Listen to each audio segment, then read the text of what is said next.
So just arrived at Hollywood Studios, and the bus station is behind me, and we're just going to walk round and get on the Skyliner and go out to Pop Century, Art of Animation, then come back to the Caribbean Beach Resort, and then the Riviera, and that would be the 4 hotels on the Skyliner route. Then we're going to hop over on the little friendship boat. We're going to go to the Boardwalk Inn and the Yatch and Beach Club, and then from there we're going to come back to here and get a bus over to the Fort Wilderness campgrounds. So that's the plan. So 2 resort areas done, 2 to go. And remember, the aim is to be on the Polynesian beach by 10 o'clock tonight. I think it's coming up for 4 o'clock. So fingers crossed I can do this. So let's go get on the Skyliner.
So on the Skyliners, they all go to Caribbean Beach.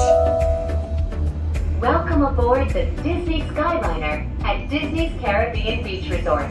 Now get ready to travel back in time and enter the animated worlds of Disney. We are on our way to Disney's Pop Century Resort and Disney's Art of Animation Resort. So as I said, they all go to Caribbean Beach. That's the transfer hub. And if you go one way, you go to Riviera, and if you go the other way, you go over to Pop Century and Art of Animation, which is where we're going to. The Skyliner goes into the middle of the bridge, and if you turn left, you go to Art of Animation, and if you turn right, you go to Pop Century. Or it's the other way around. I'm not very good with left and right, remember. So yeah, I was really worried about coming on the Skyliner in the summer because it's still very hot. We're still... Just ahead and to the right is Disney's Art of Animation Resort, a larger-than-life resort that celebrates the creative magic that goes into crafting Disney animated films, from sketches to reality. On your left is Disney's Pop Century Resort, a memorable resort that celebrates the way we lived, played, and communicated with each other throughout the 20th century. Yeah, so as I said, I was a bit worried coming into a glass box in the heat of summer. It's still 90 degrees out here, but there is such a nice breeze because there's only little vents at the top, but there's a nice breeze coming through them that keeps it cool enough. We are now gliding over the sparkling waters of Hourglass Lake. Please sit back, relax, and enjoy the most magical flight on Earth. So yeah, I'm quite happy coming on the Skyliner in the summer. It's not too hot. It's not like being in a greenhouse, which is what I was worried about.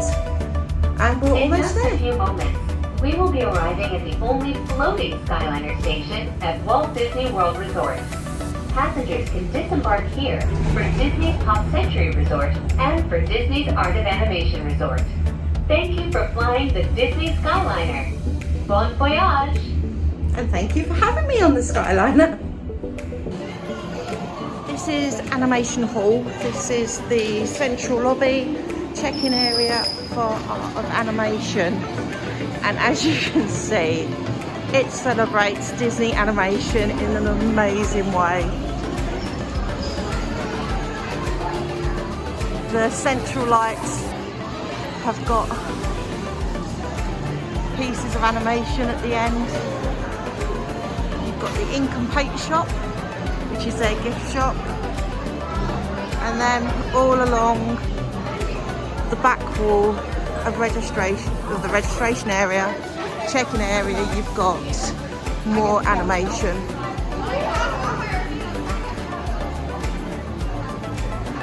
It goes on all the way down the registration area and back again.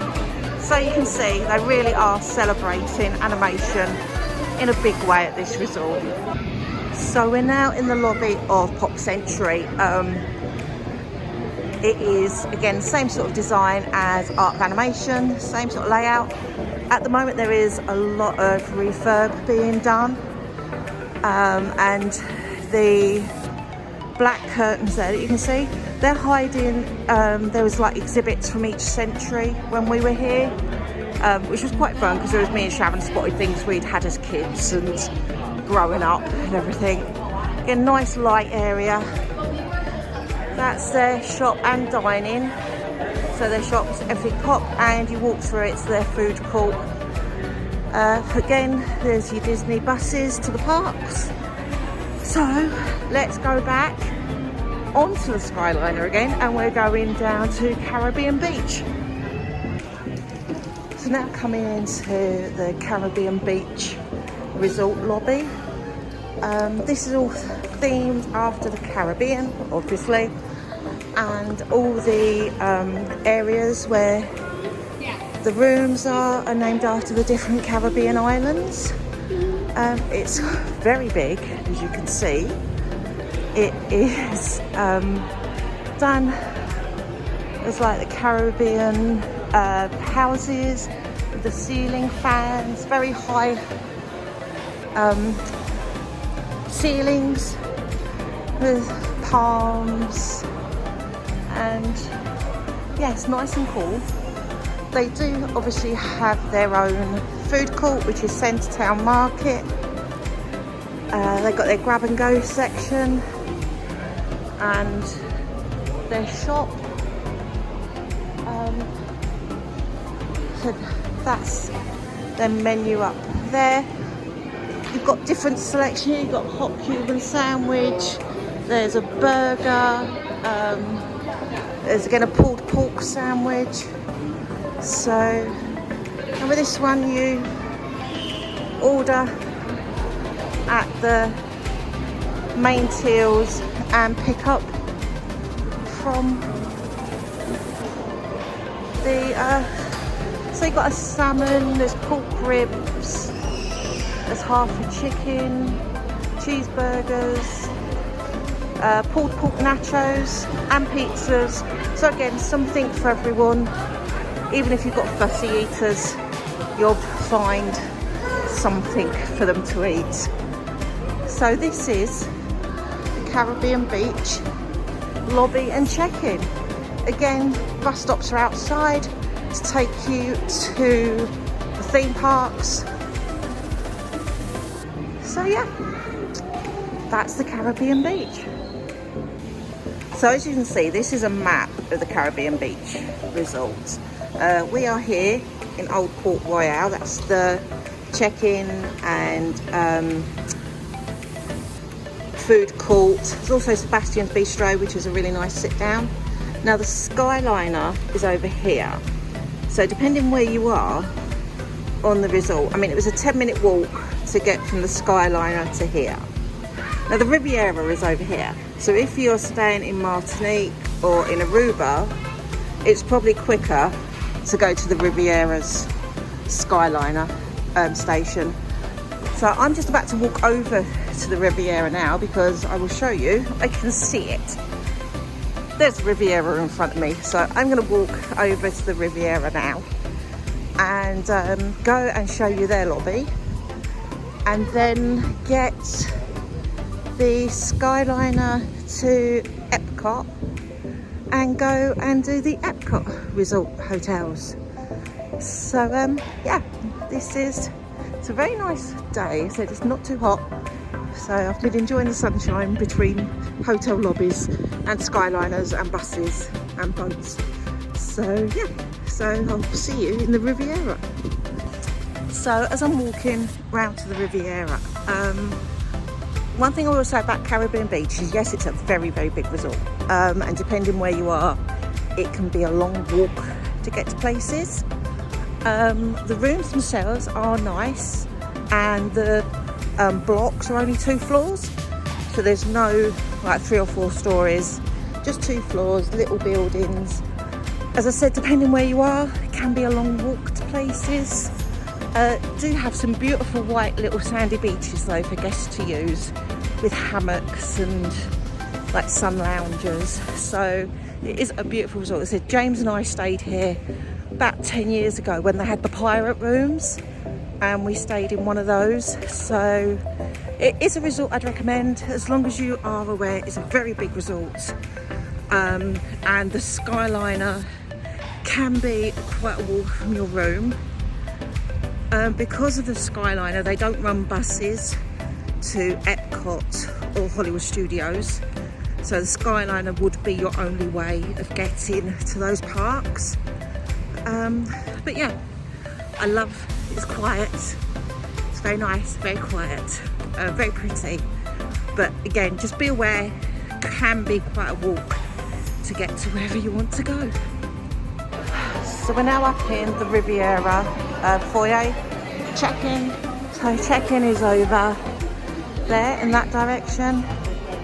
You've got beautiful sculptured lights. The gift shop is La Boutique. Again, very upscale, very French. And they have a coffee and pastry section with La Petite Cafe. Their food court is a quick service restaurant down outside and to the left, and that's called La Prima. Well, it's not potato. La Primo Piatto, and it is one of the best quick services I've ever been to.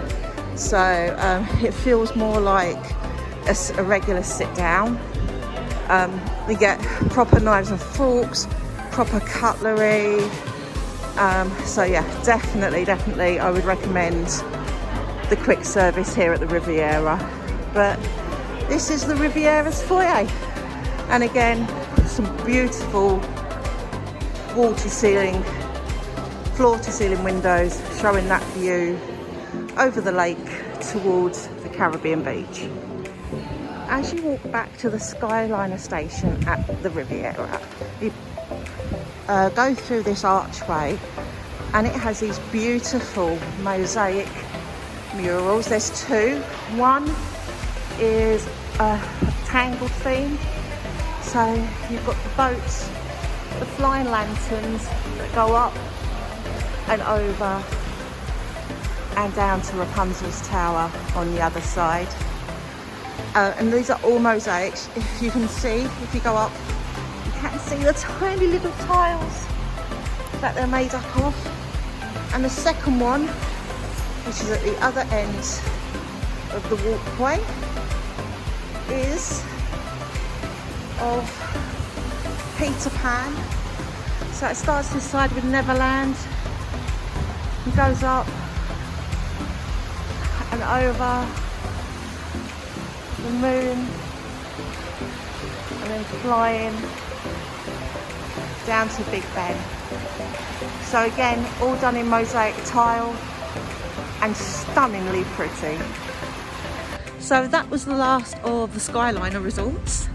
So we're now getting back on the Skyliner to go to Epcot and we're then going to catch one of the friendship boats from International Gateway at Epcot and go and visit the Epcot area resorts, which are Yacht Club, Beach Club and the Boardwalk Villas. I couldn't remember.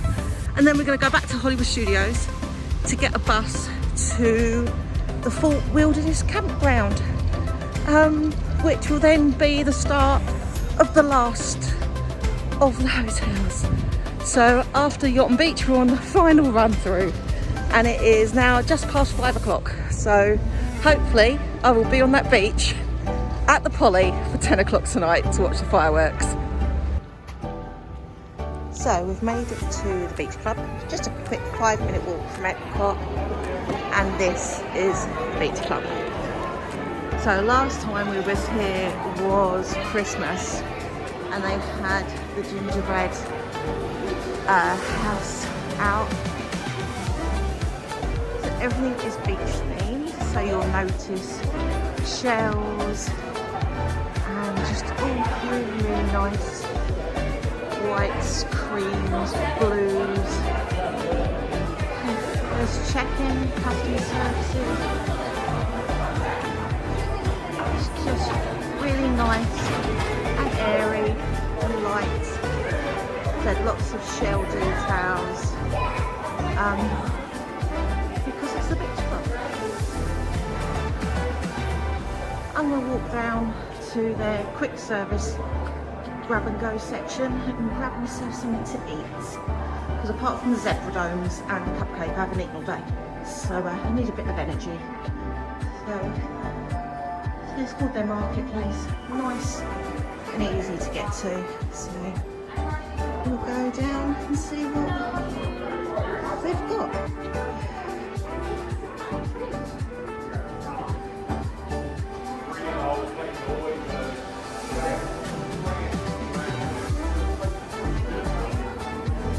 Also got their gift shop.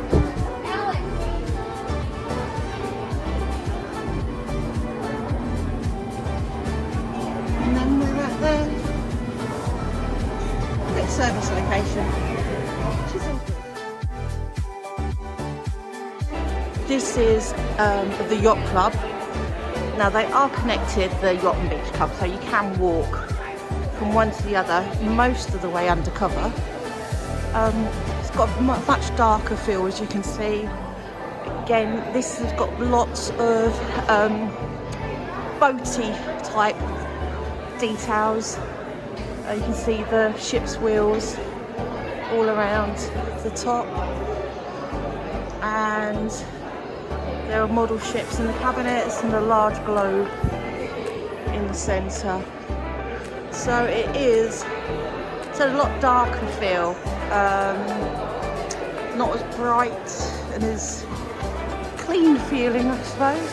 But yeah, this is the Yacht Club. So now it's onto a little boat over to the Boardwalk. As you come out the Yacht Club, you can see directly ahead of us is the little mini lighthouse, and directly behind that is where we're going, and that's the Boardwalk Villas. Now over to your right you can see the Swan and Dolphin. One side of it is the Swan, the other side is a Dolphin. That's the Swan you can see there. Although it's on Disney property, it's not a Disney owned hotel, so that's why it's not on our agenda for today. Sharon and I have stayed there. It's the very first time we came out to Disney World, that is where we stayed. So said, even though it's very, very close to both Epcot and Hollywood Studios, it's in the Boardwalk area, it's not a Disney owned hotel, so it's not on our agenda for today. So we're now over at the Boardwalk after our quick boat trip.